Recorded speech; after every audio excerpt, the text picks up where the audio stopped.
السلام علیکم dear viewers. آج میں آپ کے لیے ایک بہت ہی پیاری حدیث لے کر آئی ہوں جس کو سمجھ کر ہماری زندگی بہت زیادہ آسان اور بہت زیادہ پرسکون ہو جائے گی. جیسے کہ آپ اس کا ٹائٹل دیکھ سکتے ہیں کہ زندگی کا سکون اللہ کی رضا میں، یعنی ایک حدیث قدسی ہے جس میں یہ پیغام دیا گیا ہے کہ اگر ہمیں اپنی زندگی میں سکون چاہیے تو ہمیں اللہ کی رضا حاصل کرنی ہوگی. ہم نے اکثر دیکھا ہوگا کہ ہم بہت زیادہ محنت کرتے ہیں، بہت زیادہ دن رات ایک کر کے اپنی زندگی میں تمام آسائشیں حاصل کرنے کی کوشش کرتے ہیں. ہم آسائشیں تو حاصل کر لیتے ہیں لیکن سکون ہمیں کہیں بھی نہیں ملتا. نہ ہمیں نرم نرم گدوں پر نیند آتی ہے، نہ ہی ہمیں اپنی شاندار گاڑیوں میں سفر کر کے مزہ آتا ہے. یعنی آسائشیں تو بہت ہوتی ہیں لیکن جو سکون ہونا چاہیے وہ ہمارے پاس نہیں ہوتا. آخر یہ سکون ہمیں ملے گا کیسے؟ کیسے ہماری زندگی میں ایک پرسکون ماحول پیدا ہوگا اور کیسے ہمارا دل اور ہمارا دماغ ایک بہت ہی زیادہ اطمینان اور سکون محسوس کرے گا. آئیے اس کو ایک حدیث کی روشنی میں سمجھتے ہیں جسے ہم حدیث قدسی بھی کہتے ہیں.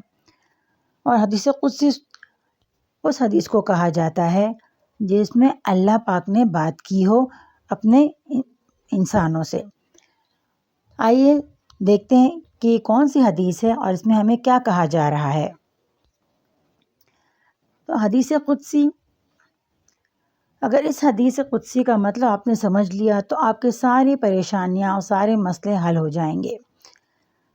اب اس حدیث قدسی میں کیا فرمایا گیا ہے آئیے دیکھیں. رسول اللہ صلی اللہ علیہ وسلم نے فرمایا، اللہ تعالیٰ فرماتا ہے، یعنی یہ براہ راست اللہ پاک کلام کر رہے ہیں، اے ابن آدم، ایک تیری چاہت ہے اور ایک میری چاہت ہے. یعنی اللہ پاک انسان سے کہتے ہیں کہ تمہاری بھی چاہتیں ہیں لیکن میری بھی چاہت ہے. بس اگر تو راضی ہو گیا اس پر جو میری چاہت ہے تو میں تجھے وہ بھی دوں گا جو تیری چاہت ہے، اور اگر تو نے نافرمانی کی اس کی جو میری چاہت ہے تو میں تجھے تھکا دوں گا اس میں جو تیری چاہت ہے، اور پھر ہوگا وہی جو میری چاہت ہے. اس حدیث قدسی کو اگر آپ سکون سے، آرام سے، اکیلے میں اطمینان سے پڑھیں اور اسے سمجھیں تو آپ کے جو بڑے بڑے مسئلے آپ کے ہیں، جو آپ کے بڑے بڑے مسئلے آپ کو نظر آ رہے ہیں، وہ بالکل ہی ہوا ہو جائیں گے. آپ کی دل میں اور ذہن میں ایک اطمینان، ایک سکون جو ہے وہ اندر اتر جائے گا، اور آپ کو یہ محسوس ہوگا کہ سب کچھ کرنے والے اللہ کی ذات ہے. تو آپ اپنے ہر کام اپنے اللہ پہ چھوڑ دیں اور بالکل پرسکون ہو جائیں. اب اس میں اللہ پاک فرماتے ہیں، اے ابن آدم، ایک تیری چاہت ہے ایک میری چاہت ہے، اور ہوگا وہی جو میری چاہت ہے. اللہ پاک کہتے ہیں لیکن اگر تو نے تابع کر لیا اپنے آپ کو اس کے جو میری چاہت ہے تو میں تجھے وہ بھی دوں گا جو تیری چاہت ہے، اور اگر تو نے نافرمانی کی اس کی جو میری چاہت ہے تو میں تجھے تھکا دوں گا اس میں جو تیری چاہت ہے، اور پھر ہوگا وہی جو میری چاہت ہے. یعنی اللہ پاک صاف الفاظ میں ارشاد فرماتے ہیں کہ بھئی اگر جو میری رضا اگر تم حاصل کرنا چاہتے ہو تو میری رضا میں تم راضی رہو، جو میں تمہیں کہتا ہوں وہ کرو، تو میں وہ بھی تمہیں دوں گا جو تم چاہتے ہو، جو تمہاری خواہشات ہیں، جو تمہاری ضروریات ہیں، وہ میں تمہیں بن مانگے دوں گا. لیکن اگر تم نے نافرمانی کی اس کی جو میری چاہت ہے، یعنی اللہ کی احکامات کی نافرمانی کی، تو اللہ پاک ہمیں تھکا دیں گے اس میں جو ہماری خواہش ہے، جو ہم چاہتے ہیں، جس کے لیے ہم محنت کرتے ہیں، جس کے لیے ہم بھاگ دوڑ کرتے ہیں، جس کے لیے ہم اپنا دن رات ایک کر دیتے ہیں، اپنا آرام چھوڑ دیتے ہیں. لیکن پھر ہوگا کیا؟ ہوگا وہی جو اللہ کی چاہت ہے. تو کتنا آسان طریقہ اللہ نے بتا دیا کہ اگر زندگی میں کچھ حاصل کرنا ہے، چاہے وہ سکون ہو، چاہے وہ آرام ہو، چاہے کوئی بھی چیز ہو، تو اس کے لیے کیا کرنا ہوگا کہ پہلے ہمیں اللہ کی رضا میں راضی رہنا ہوگا. یعنی اب اس حدیث میں ہمیں کیا سبق ملتا ہے؟ تو یہ حدیث ہمیں یہ سبق دیتی ہے کہ انسان کی اصل کامیابی اللہ کی رضا پر راضی رہنے میں ہے. یعنی جو اللہ نے دیا، دیکھیے اللہ ہم سے بہتر ہمیں جانتا ہے، اللہ کو بہتر معلوم ہے کہ کون سی چیز کس وقت ہمارے لیے بہتر ہے. یہ تو قرآن پاک کی آیات کا مفہوم بھی ہے کہ ایک انسان ایک چیز اپنے لیے پسند کرے گا، اس کے لیے دعائیں بھی کرے گا، وہ چاہے گا مجھے یہ چیز مل جائے، لیکن اللہ پاک چونکہ عالم الغیب ہیں، اللہ پاک کو آنے والی وقت کا پتہ ہے، تو اللہ پاک کو پتہ ہے کہ بھئی یہ چیز اس انسان یا اس بندے کے لیے آنے والے وقت میں بہتر ثابت نہیں ہوگی، تو وہ ہمیں اللہ نہیں دیتا. تو آیات کا مفہوم ہے کہ بھئی ایک بندہ کوشش کرے گا اور چاہے گا کہ مجھے یہ چیز مل جائے، لیکن اللہ پاک کہتے ہیں مجھے پتہ ہے یہ اس کے حق میں بہتر نہیں، تو میں اس کو وہ نہیں دیتا۔ اور ایک چیز ایک بندہ چاہتا ہے میرا کہ میں اسے نہ دوں، لیکن مجھے پتہ ہے کہ وہ اس کے حق میں بہتر ہے، تو میں اسے وہ دیتا ہوں، کیونکہ اللہ پاک کو غیب کا علم ہے، اللہ پاک کو ہمارے لیے بہتر پتہ ہے ہم سے کہ ہمیں کیا چیز ہمارے لیے بہتر ہے، کیا بہتر نہیں۔ اب اس حدیث کے کیا کیا اسباق تھے؟ پہلا، اللہ پاک کی چاہت ہے، وہ انسان کچھ بھی چاہے آخرکار ہوگا وہی جو اللہ چاہیں گے، یعنی کائنات کا جتنے بھی نظام ہے یہ صرف اللہ کے حکم سے چل رہا ہے۔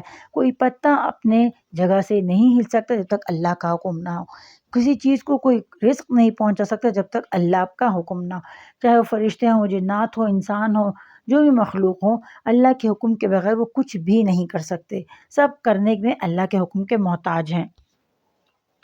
اب اللہ کی رضا پر راضی رہنا اور اس کے سامنے کے اپنے اس کے فیصلے پر اطمینان رہنا، اس کے دل سے سکون و خوشی ملتی ہے۔ یعنی اللہ تعالیٰ کی رضا میں راضی رہنے میں اگر آپ کو غربت بھی آ رہی ہے تو غربت میں بھی آپ کو سکون ملے گا، آپ کو اطمینان ملے گا، آپ کو ایک ذہنی اور دلی خوشی ملے گی اس میں۔ اب اس حدیث قدسی میں ایک بہت ہی عظیم سبق اور بھی ہے۔ ہم اکثر اپنی خواہشات کے پیچھے بھاگتے ہیں، دن رات محنت کرتے ہیں اور پھر بھی دل کو سکون نہیں ملتا۔ اس کی وجہ یہ ہے کہ ہم اللہ کی رضا پر راضی نہیں ہوتے، یعنی جو ہمیں اللہ نے دیا وہ ہمیں ہمیشہ ہی کم لگتا ہے۔ ہم کیونکہ اللہ نے جو نعمتیں ہمیں دی ہیں ان کو تو ہم نہیں دیکھتے، جو اوروں کے پاس ہوتا ہے ہم وہ دیکھتے ہیں۔